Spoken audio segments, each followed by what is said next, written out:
Optimizing your images helps your site load faster and gives search engines more context, both of which improve your SEO. First, compress your images before uploading.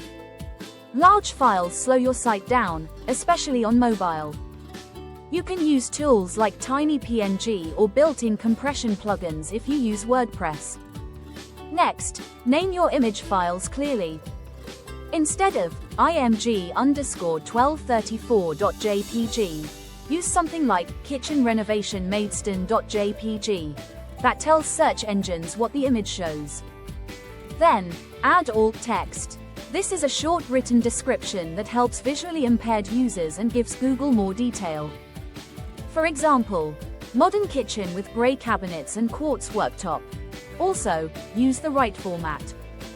JPEGs are great for photos, PNGs for graphics, and WebP for faster loading if supported.